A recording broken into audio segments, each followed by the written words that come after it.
बिस्मिल्लाहिर्रहमानिर्रहीम। अस्सलामुअलैकुम स्टूडेंट्स, उम्मीद है आप सब खैरियत से होंगे। आज के लेक्चर में हम कवर करेंगे question number 3, question number 4 and question number 5 exercise 3.1 का। तो चलिए स्टार्ट करते हैं क्वेश्चन नंबर 3 से।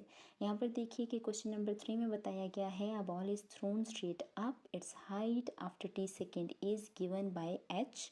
यहाँ पर आपको ये फंक्शन दे दिया गया है। Okay, find the average velocity delta H by delta T for the specified interval. Okay, यहाँ पर आपको फंक्शन जैसे कि मैंने पहले बताया है दे दिया गया है और आपसे एवरेज वेलोसिटी पूछ ली गई है फॉर द स्पेसिफाइड इंटरवल के लिए, जहाँ पे t1 जो है वो 2 है और t2 जो है वो 2.1 है। ठीक हो गया। तो सबसे पहले हम क्या करते हैं, अपने फंक्शन को लिख लेते हैं। यहाँ पर तो आ चुका है H T equals to -16 T square plus ATT। याद रखिए कि एवरेज रेट ऑफ चेंज जब भी हम फाइंड करते हैं तो सेकंड स्टेप में हम डेल्टा टी को ऐड कर लेते हैं, ऐसी बात है।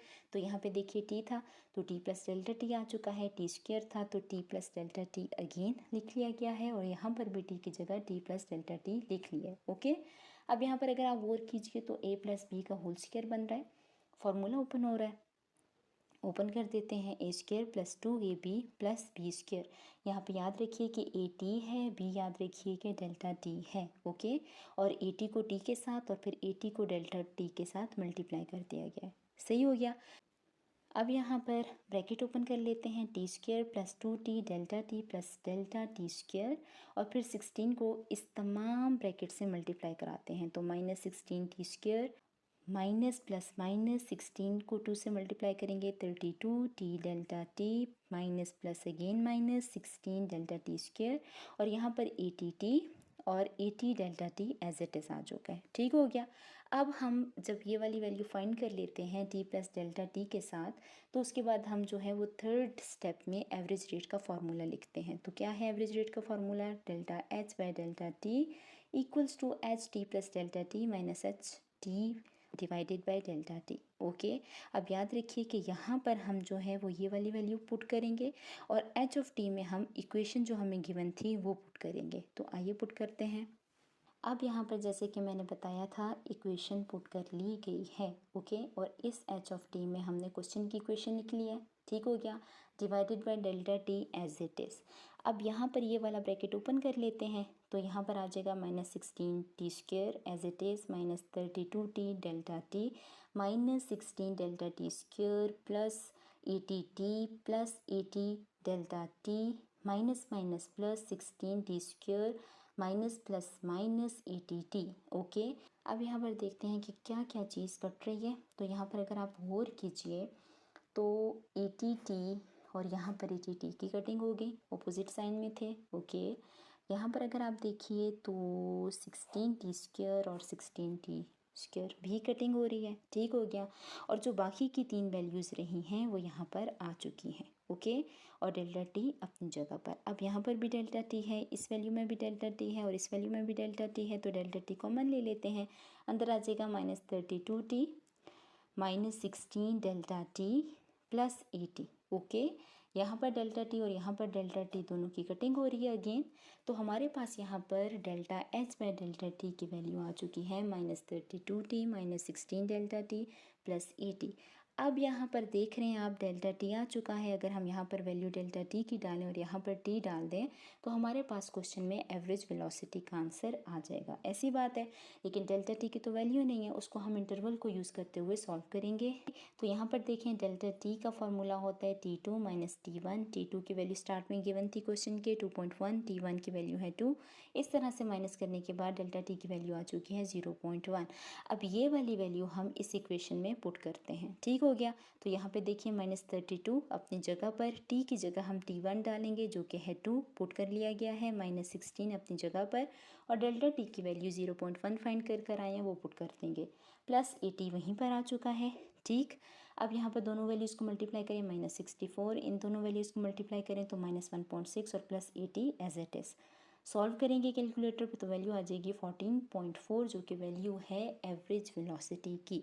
ओके, उम्मीद है कि ये क्वेश्चन यहाँ पर आपको समझ आ चुका होगा। अब चलते हैं क्वेश्चन नंबर 3 पार्ट बी की जानिब। अब यहाँ पर अगर आप देखें तो क्वेश्चन में इक्वेशन तो सेम ही थी, लेकिन इंटरवल जो है वो बी पार्ट में चेंज कर लिया गया है। यहाँ पर T1 की वैल्यू आ चुकी है 2 और T2 की वैल्यू दी गई है 2.01। इसका मतलब ये हुआ कि जो इक्वेशन से हमने पहले आंसर निकाला था delta H by delta T, यहाँ तक इक्वेशन हम वैसे ही सॉल्व करेंगे और उसके बाद यहाँ पर डेल्टा टी और टी की वैल्यूज़ चेंज हो जाएंगी, जिसकी वजह से पार्ट बी का आंसर चेंज आएगा। ठीक हो गया। तो यहाँ पर ये इक्वेशन मैंने उठा ली है फ्रॉम ए, क्योंकि मैं ए में सॉल्व कर आई हूँ। ओके, अब यहाँ पर डेल्टा टी निकाल लेते हैं इस इंटरवल को यूज़ करते हुए। तो यहाँ पर T1 है 2 और T2 है 2.01। 2.01 में से 2 को माइनस करेंगे तो अब डेल्टा टी की वैल्यू आ चुकी है 0.01। और याद रखें कि यहाँ पे T1 2 है, तो अब अपनी इक्वेशन में पुट कर लेते हैं। -32 अपनी जगह पर, T1 में डाल देंगे 2, -16 अपनी जगह पर, और डेल्टा टी अभी फाइंड किया है 0.01 आया। Okay, plus 80 as it is. अब दोनों को मल्टीप्लाई करेंगे तो -64, इन दोनों को मल्टीप्लाई करेंगे तो -0.16 और 80 अपनी जगह पर। कैलकुलेटर पे सॉल्व करने के बाद हमारे पास वैल्यू आ चुकी है 15.84। तो ये वैल्यू है एवरेज वेलोसिटी की। ठीक है, जब हमारे पास इंटरवल था from t equals to 2 to t equals to 2.01। यहाँ पर हमारे पास क्वेश्चन नंबर 3 कंप्लीट हो चुका है। उम्मीद है कि आपको अच्छे से समझ आ चुकी होगी। ओके स्टूडेंट्स, अब क्वेश्चन नंबर 4 पर आते हैं। क्वेश्चन नंबर 4 पे आपको बता दिया गया है the rate of change of price is called inflation.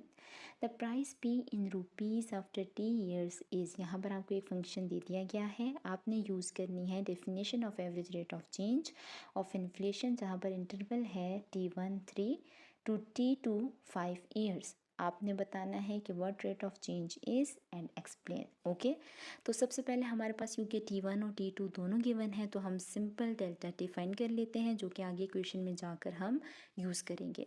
और डेल्टा टी का फॉर्मूला क्या होता है T2 minus T1, so 5 minus 3 equals to 2। यहाँ पर हमारे पास डेल्टा टी की वैल्यू आ चुकी है।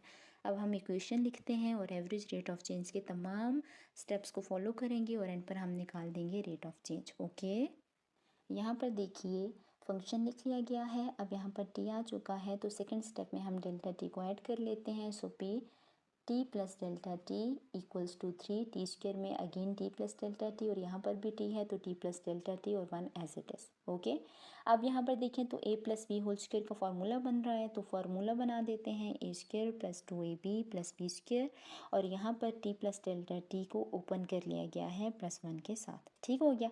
अब यहाँ पर देखें T square plus 2t delta T plus delta T square, और ये वाली चीज़ यहाँ पर एज इट इज़ आ चुकी है। अब सिंपल 3 को इस ब्रैकेट से मल्टीप्लाई करा देते हैं, तो 3t स्क्वायर 3 2 ज़ा 6 T delta T plus 3 delta T square plus T plus delta T plus 1 आ जाएगा। ओके, अब ये वैल्यू है P T plus delta T की। थर्ड स्टेप में हम क्या करते हैं कि एवरेज रेट ऑफ चेंज का फार्मूला यूज़ करते हैं। तो यहाँ पर फार्मूला लिख लिया गया है, जो कि है P T plus delta T minus P T bye delta T. Okay, अब यहाँ पर हम ये वाली वैल्यू जो फाइंड की थी वो लिख लेंगे, तो एज इट इज़ आ चुकी है, माइनस अपनी जगह पर, और इस पी ऑफ टी में जो इक्वेशन गिवन होती है क्वेश्चन में वो हम लिख देते हैं, तो लिख ली गई है बाय डेल्टा टी। अब सेकंड स्टेप में हम क्या करते हैं कि इसको ओपन कर लेते हैं, बाकी ये वाली वैल्यूज़ एज इट इज़ आ जाएंगी। ठीक, तो minus plus minus 3t square minus plus minus T minus plus minus 1। Okay, अब यहाँ पर देखते हैं कि कौन कौन सी वैल्यूज़ कटिंग हो रही है उनकी। ठीक है, तो यहाँ पे देखें कटिंग हो गई। ओके, यहाँ पर अगर आप देखें तो टी की भी कटिंग हो चुकी है, और यहाँ पर 3t स्क्वायर की भी कटिंग हो चुकी है, तो बाकी की 3 वैल्यूज़ एज इट इज़ आ चुकी हैं। ठीक हो गया। अब यहाँ पर अगर आप गौर कीजिए तो डेल्टा टी है तीनों वैल्यूज़ में, तो डेल्टा टी कॉमन ले लेते हैं। इस तरह से ब्रैकेट के अंदर आ जाएगा 6t plus 3 delta T plus 1। Okay, अब यहाँ पे डेल्टा टी और डेल्टा टी की अगेन कटिंग होगी, तो हमारे पास इक्वेशन आ जाएगी 6t plus 3 delta T plus 1, जो कि वैल्यू है delta P bye delta T की। अब यहाँ पर देखिए तो डेल्टा टी और टी की वैल्यू पुट होनी है, जो कि क्वेश्चन का लास्ट स्टेप होता है। ओके, और क्वेश्चन के स्टार्ट में डेल्टा टी हमने इंटरवल की मदद से फाइंड कर लिया था, ऐसी बात है। तो यहाँ पर टी में पुट करते हैं 3 T1। ठीक, और यहाँ पे डेल्टा टी आ जाएगा 2 और प्लस एज इट इज़। यहाँ पर 6 से 3 मल्टीप्लाई होगा तो 18, 3 से 2 मल्टीप्लाई होगा 6 और 1 एज इट इज़। तो इस तरह से हमारे पास एवरेज रेट ऑफ चेंज आ चुका है 25। ओके, तो यहाँ पर आपके पास क्वेश्चन नंबर 4 कंप्लीट होता है। उम्मीद है कि आपको अच्छे से समझ आ चुकी होगी। स्टूडेंट्स, अब हम बात कर लेते हैं क्वेश्चन नंबर 5 एक्सरसाइज 3.1। ओके, जिसमें बता दिया गया है कि a farmer plants x acres of sugar beets the profit p in rupees after t year is f of x equals to 1800x minus 9x square। यहाँ पे याद रखिए कि फंक्शन आपको f ऑफ x की फॉर्म में दे दिया गया है, जहाँ पर x इंडिपेंडेंट वेरिएबल है और y डिपेंडेंट वेरिएबल है। अब आपको फाइंड क्या करना है, average rate of change of profit. ठीक, और यहाँ पर इंटरवल दे दिया गया है x1 20 एकर्स और x2 50 एकर्स। ठीक हो गया। तो जब आपके पास इंटरवल हो तो सबसे पहले हम फाइंड कर लेते हैं डेल्टा x, क्योंकि हम आगे जाकर अपने इक्वेशन में डेल्टा x की वैल्यू पुट करेंगे और फिर इस तरह से हमारे पास आंसर आ जाएगा एवरेज रेट ऑफ चेंज का। ठीक हो गया।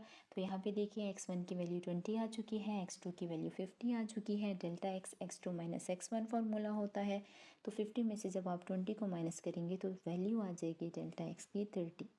अब इक्वेशन को यहाँ पर लिख लेते हैं और एवरेज रेट ऑफ चेंज के तमाम स्टेप्स को फॉलो करते हैं। तो सबसे पहले क्या करते हैं, x में डेल्टा x को ऐड कर लेते हैं जहाँ जहाँ पर भी इक्वेशन में x आ रहा है। इसका मतलब कि यहाँ पर भी आ जाएगा x प्लस डेल्टा x और x स्क्वायर में भी x प्लस डेल्टा x का होल स्क्वायर आ जाएगा। ठीक, ओके। अब यहाँ पर देखिए तो 1800 को हम यहाँ पर मल्टीप्लाई करा देंगे तो 1800x plus plus plus 1800 delta x minus 9, और यहाँ पर हम फार्मूला ओपन करेंगे A square plus 2ab plus B square, where a is x and b is delta x। Okay, अब सिंपल हम क्या करते हैं, इस ब्रैकेट को ओपन करते हैं और ये वाली वैल्यूज़ एज इट इज़ आ जाएंगी। तो -9 यहाँ पर लिखेंगे, यहाँ पर आ जाएगा x square plus 2x delta x plus delta x square. अब इस 9 को हम अंदर ब्रैकेट में मल्टीप्लाई कराते हैं तो minus plus minus 9x square minus plus minus 9 2 ज़ा 18x delta x and minus plus minus 9 delta x square. Okay, ये वैल्यू आ चुकी है हमारे पास f of x plus delta x की। अब क्या करते हैं, हम वैल्यूज़ निकालने के बाद हम यहाँ पर एवरेज रेट ऑफ चेंज का फॉर्मूला लिखते हैं, जो कि है delta y by delta x f of x plus delta x minus F x divided by delta x। अब यहाँ पर ये वाली वैल्यू आ जाएगी जो अभी फाइंड की थी, और इस f ऑफ x में हम क्वेश्चन की इक्वेशन को लिख देंगे। अब सिंपल हम यहाँ पर ब्रैकेट ओपन करते हैं और बाकी की तमाम वैल्यूज़ एज इट इज़ आ जाएंगे। ठीक, तो minus plus minus 1800x minus minus plus 9x square. अब देखते हैं कि कटिंग कहाँ पर हो रही है, तो यहाँ पर 9x स्क्वेयर और 9x स्क्वेयर की कटिंग हो गई। ओके, यहाँ पर 1800x की कटिंग हो चुकी है और बाकी की तीनों वैल्यूज़ यहाँ पर आ चुकी हैं। अब अगर आप इनको गौर से देखें तो यहाँ पर डेल्टा x अगेन कॉमन आ रहा है, तो डेल्टा x कॉमन ले लेंगे। 1800 minus 9 delta x minus 18x आ जाएगा। यहाँ पर डेल्टा x और डेल्टा x की कटिंग हो जाएगी, तो इक्वेशन यहाँ पर आ चुकी है 1800 minus 9 delta x minus 18x। अब हमें यहाँ पर क्या करना है, अब हमें यहाँ पर सिंपल डेल्टा x की वैल्यू पुट करनी है और यहाँ पर x की वैल्यू पुट करनी है। तो इस तरह से हमारे पास एवरेज रेट ऑफ चेंज की वैल्यू आ जाएगी। क्वेश्चन के स्टार्ट में हम फाइंड करके आए हैं कि डेल्टा x की वैल्यू है 30 और x की वैल्यू है 20। ओके, तो 1800 माइनस एज इट इज़ 9 को 30 से मल्टीप्लाई करेंगे तो 270, 18 को 20 से मल्टीप्लाई करेंगे तो 360। इस तरह से हमारे पास delta y by delta x की वैल्यू आ जाएगी 1170। ओके, और अगर इसको हम स्टेटमेंट से बताएं तो यहाँ पर हम लिख लेंगे कि profit is increasing at the rate of ₹1170 पर एकड़ व्हेन नंबर ऑफ एकड़ चेंजेस फ्रॉम 20 to 50 एकड़्स। तो यहाँ पर हमारे पास क्वेश्चन नंबर 5 कंप्लीट हो चुका है। उम्मीद है कि आपको अच्छे से समझ आ चुकी होगी, लेकिन कोई कन्फ्यूजन बाकी है तो आप मुझसे एज़ यूजुअल कमेंट सेक्शन में पूछ सकते हैं।